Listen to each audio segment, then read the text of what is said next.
Good evening. So, as Jade said, I'll be talking this evening about the Rice family and their connection between Coleraine and Portrush. So, the story doesn't begin in Portrush, if you're thinking it does. Actually begins on the side of the Bann in the cemetery of Killowen Parish Church. And there in a quiet corner, we have the vault of the Rice family.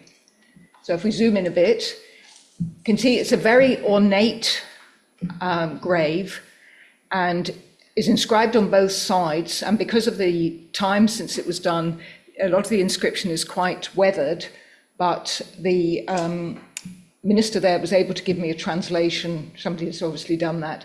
So on the left-hand side, we see sacred to the memory of John Rice. This is the first member of the family I'll be looking at, and his wife, Mary Ann. And you can see the dates we're talking about, 1764, 1766.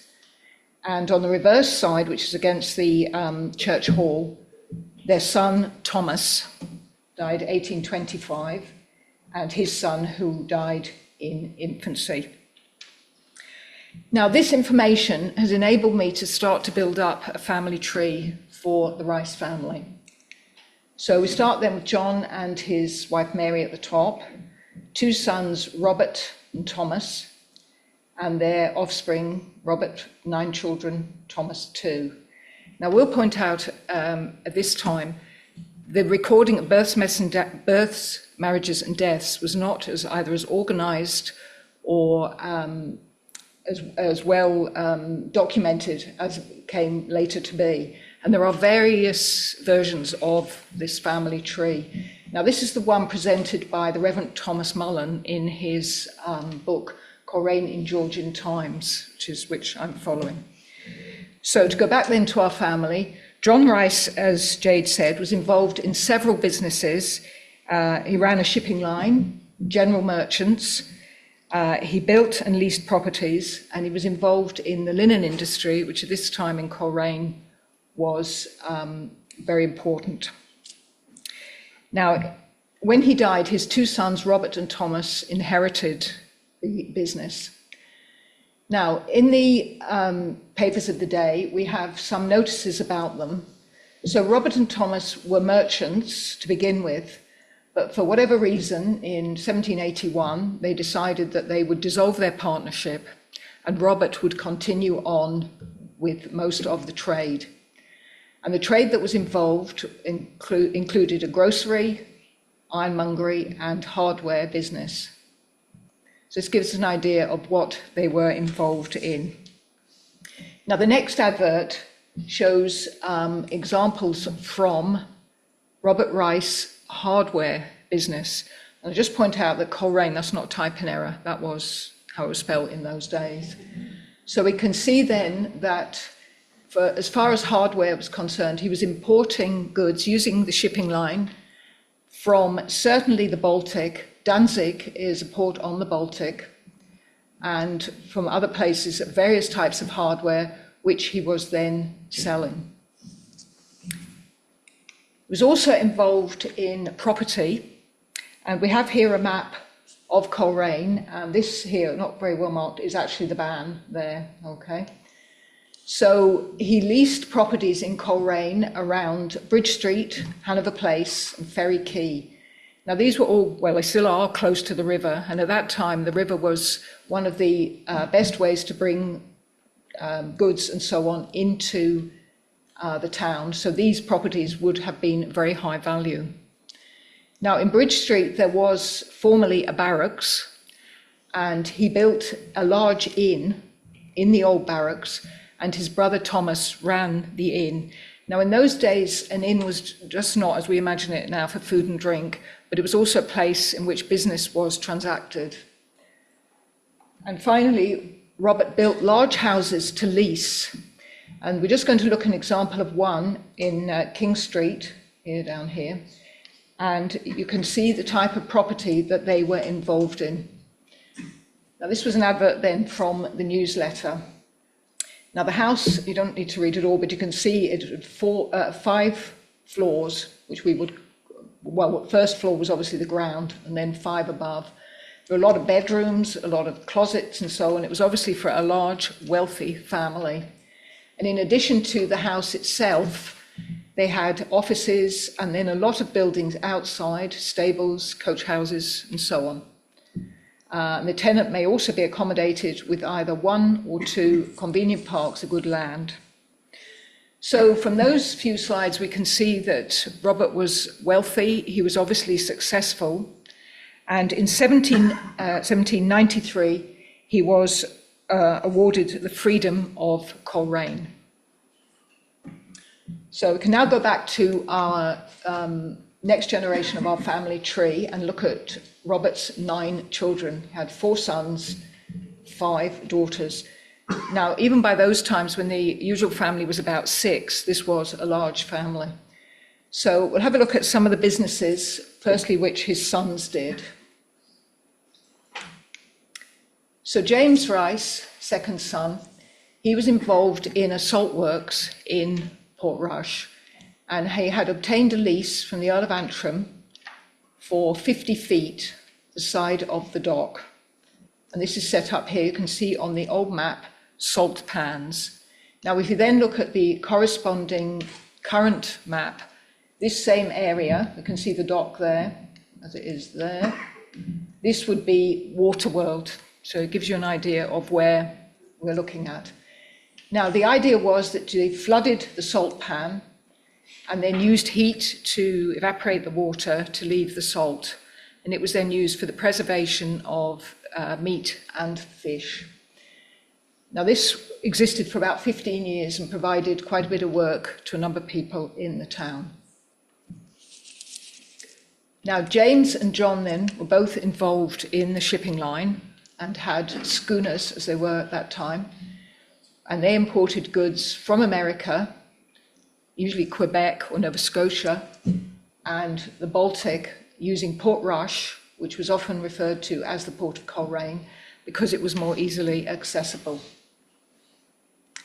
James drowned when the ship he was captaining sank off Stornoway on the return voyage from Archangel in Russia, and 13 hands on the ship who are all Portrush men, which would have been a major setback for many families in the town.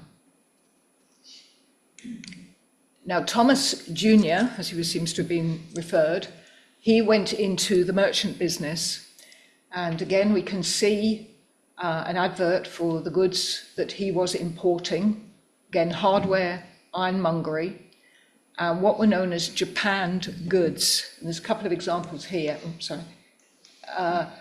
These were goods made of either wood or metal, which were then covered with enamel paint and decorated with various oriental designs in order to protect the wood or the metal.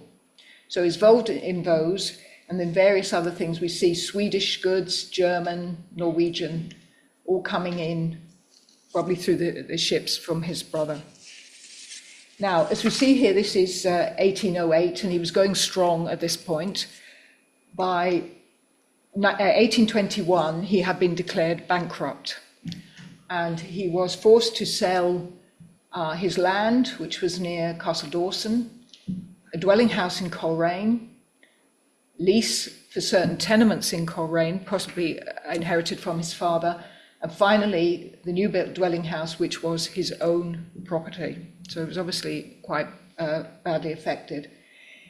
Now, 4 years later, he was left 5,000 by his Uncle Thomas, that was Robert's brother, and using the inflation calculator, £5,000 in 1825, we're coming out somewhere around the equivalent of $500,000.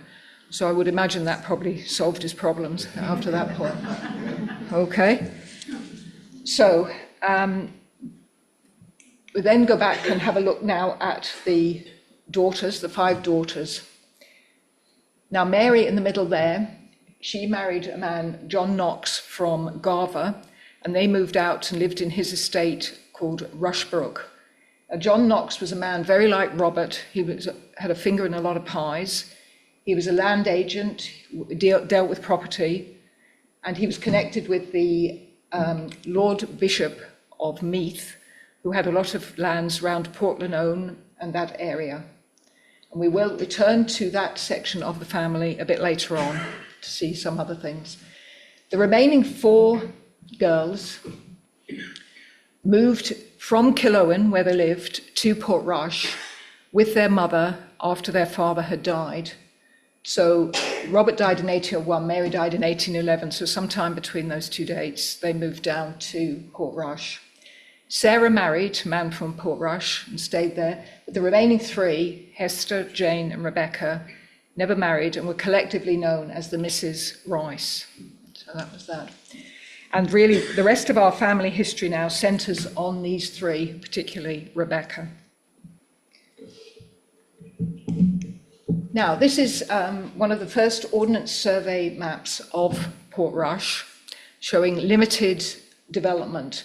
Now, on the west side around the harbour, there was a lot of small properties where artisans, working class, lived who were working round that area. And on the eastern side of the peninsula, there were fewer but larger houses where the gentry would have had holiday homes, and it was to this area that the Miss Rices and their mother moved. Now, Rebecca, on the death of her father, had inherited a lot of property in Coleraine, which obviously brought in rent and so on, and she used some of the money to build a large house near what is now the Arcadia for herself, her sisters and her mother to live in, and she called it Rock Ryan, which is the name of the geological outcrop on which the Arcadia now stands. She had the foresight to see that Portrush was going to become important with the advent of sea bathing, which was very much in vogue. And she decided with the money that she had that she would build what were known as respectable boarding houses. Now, whether that meant there were other boarding houses, but hers were going to be respectable. And we're now going to look at some of the properties that she built around that area. Now, the first one that she built, she also called Rock Ryan, a bit confusingly. So their property, the Miss Rice's property, then became known as Old Rock Ryan. So these are a couple of pictures of Rock Ryan, which was built about 1822 and survived until about the 1950s. And there's an example there from the Londonderry Sentinel of an advert for people to come and take the house for sea bathing, because obviously it was right on the beach, during 1 or 2 months from the 1st of August. Now, the house was large, it had 8 bedrooms, and there was also sufficient space for staff who would have then looked after the people who were staying. As you can see from the advert, it also had a coach house and stabling. So the house stayed in the Rice family until after Rebecca's death, and then it was bought by a few other families, including the Hazlett family, to be used as a summer house.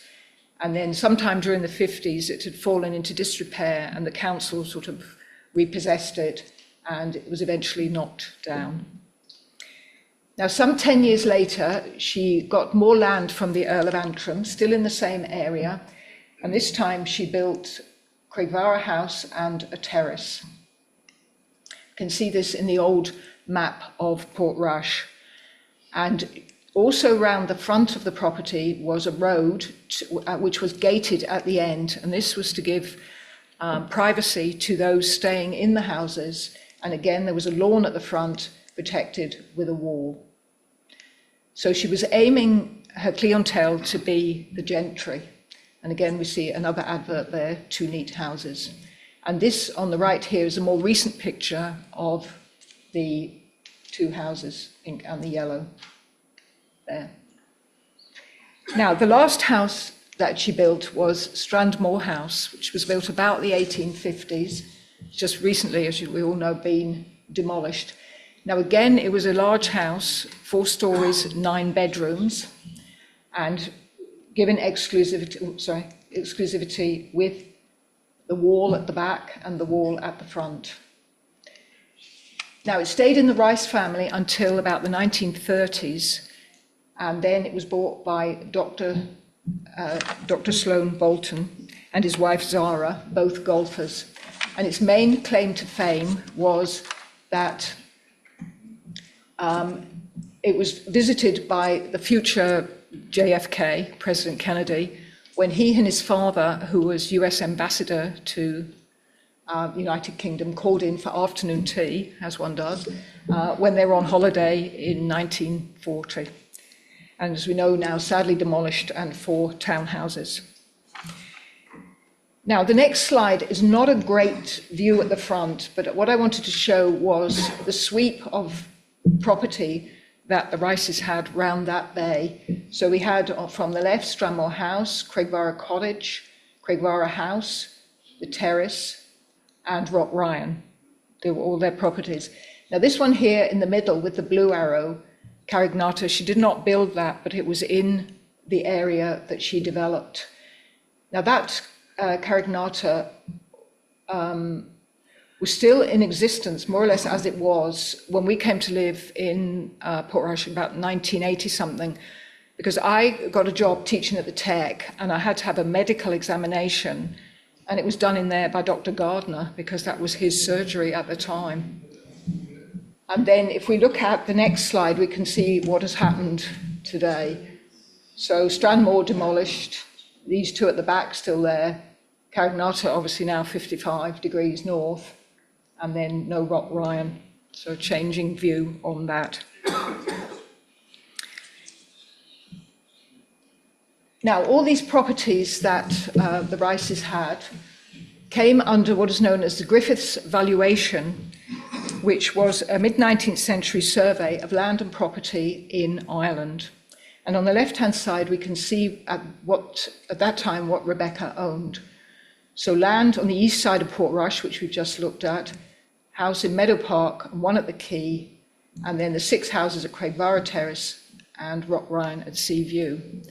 And if we compare this to the Ulster Directory in 1858, where the gentry and the clergy were listed, of the 19 gentry and clergy, 5 of these were living in properties owned by Rebecca Rice. So we see her clientele, and then she is obviously herself in Old Rock Ryan. So she was obviously bringing in a fair amount of money, and we look at the valuation of the tenements, which Craigvara Terrace, her own property, and Rock Ryan House. Now, she was the lessee for the terrace. Her lessee was the Earl of Antrim, and Rock Ryan she owned as well. Now, these rateable values give an idea of the valuation of the house, and again, using the inflation calculator gives an idea of the sort of money that we're dealing with. They were very, very wealthy. Now, what was she doing with all this money? She'd built all these houses, she was bringing in all these rents. What was she then doing with the money?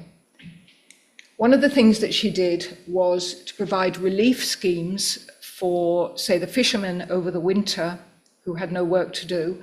And this promenade along, easily recognisable today, even after all this time, from the East Strand to the fishery was one of her relief programmes. And she planned it and financed it and supervised the building of it.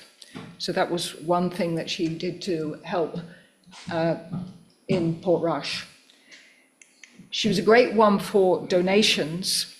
Now, I have to remember at this time there was no help for people who fell on hard times other than what charity could provide. And any newspaper that I looked at, there would have been a great list of what were known as subscriptions by various people, such as Miss Rice, to all these organisations and charities. She never forgot that she was from Killowen. She helped out Killowen, she helped out Coleraine. And then we had various organisations, shipwreck fishermen and so on, because earlier on I mentioned that James, when his ship went down off Stornoway, the 13 hands all came from Portrush. So they would have possibly been in something like this, subscriptions for the men lost in the late shipwreck. So this was the only way these people could get relief and help. There was nothing else. And she was also very keen on the education of the deaf, dumb and the blind, and acted as their treasurer. So a lot of her money was going into donations like this. She was, as I said, very keen on education, and she founded at least 3 schools in Portrush. The one associated with the Methodist Chapel, founded by Dr. Clark. She provided money to start a school for girls beside Craigvara Terrace and continued to support that financially. And finally, she started a Sunday school at Holy Trinity Church and provided a singing teacher for them. And this picture here at the bottom shows the original Methodist Chapel school there. She also helped out churches. She was not a Methodist herself, but her father had been a Methodist sympathizer, and she contributed towards the building of the Methodist Chapel and was instrumental in having an ancient and unusual bell installed in the chapel, which had been presented to Dr. Adam Clark by a Duke that he had worked with, and she suggested it would be nice to have it in the tower, and she arranged for that to be done. And in fact, it was still there until quite recently. Her own church, Holy Trinity, she contributed to the building fund, and then the children of her Sunday school sang when the first stone was being laid in 1839. She generously presented the church with sacred vessels for the service and presented this beautiful font, still in use today, to the church. And this was taken just before Christmas. This is why there was some Christmas tree festival on. That's why that's there at the back. So absolutely beautiful font, that. And this was the inscription on one of the sides. Now, she died in 1875, and her death was reported in the Chronicle at her residence, which was Old Rock Ryan, aged 84 years. And the registration of her death showed she was a spinster, 84, lady of private means, and she died of breast cancer. It was a very long obituary explaining she was the last direct descendant of the Rice family, who had promoted the interests of morality, education, and religion. She asked for a simple funeral, and although I looked in various chronicles after the date of her death, I could find nothing at all about. I asked Hugh. Hugh didn't even know where she was buried or anything, so perhaps somebody knows somewhere where she is. And the obituary finished with a very nice statement saying that she was esteemed by the people of her own circle, and also those, the poor and the needy, with whom she had helped with her generous bounty. Now, she was as generous in death as she had been in life, and left a vast amount of money to be invested and the interest to be given to the poor of Coleraine, Killowen and Portrush over the winter months. And this was known as the Rice Bequest Fund. She also contributed to the Orphan Societies of Antrim and Londonderry and the Scripture Reader Society of Ireland. And again, the red figures show just how much was involved. Now, I came across this receipt for the Rice Bequest Fund, dated 1947 and administered by a Miss Hazlett. And it was giving the sum of 10 shillings then to some person in the Holy Trinity parish towards expenses of the late Mr. Pollock. So obviously it was still going, the Rice Bequest was still going at that stage. Now, a lovely memorial to her for all that she did is in Holy Trinity Church, depicting Christ the Good Shepherd, and the window is inscribed at the bottom. It's a very nice, beautiful window, that, in her memory. Now, I said earlier on that we would go back to Mary's family. And Mary, as I said, married John Knox, and they lived in Garver. And her daughter, Elizabeth, married into the Hazlett family, who had this estate, Bover, in Ahadui. And Elizabeth's son bought Rock Ryan for their summer residence. And his 5 children were all very good golfers who played at Portrush. And golfers among you will probably recognise May Hazlett on the right, the daughter on the right-hand side, who was, as I say, a great golfer. So they lived between Bova here in Ahadui and Portrush. But it's said that if May was in Ahadui and she wanted a game of golf, she would cycle up, play the golf, and then cycle back. Now, when you bear in mind the sort of clothes she would have been wearing, the bicycle she would have been riding, and the roads on which she would have been cycling, she obviously had stamina. Maybe why she was such a good golfer. And we see then the relationship between the two ladies, which I work out to be great-great niece or aunt. Yeah. And finally, to end up with then, I've read a lot about Rebecca Rice to give this talk, and it was rare that her name was written without an adjective being put in front of it. And these are the adjectives that I have listed for you to see exactly what, how people respected her and everything. She was certainly a lady with forethought. She got things done, and she used her wealth to build properties which brought her an income, which she then used to help the poor and the needy. And at the same time, with these respectable boarding houses, she managed to start the tourist industry in Portrush. And I think the people of Portrush owe her a great deal. Thank you.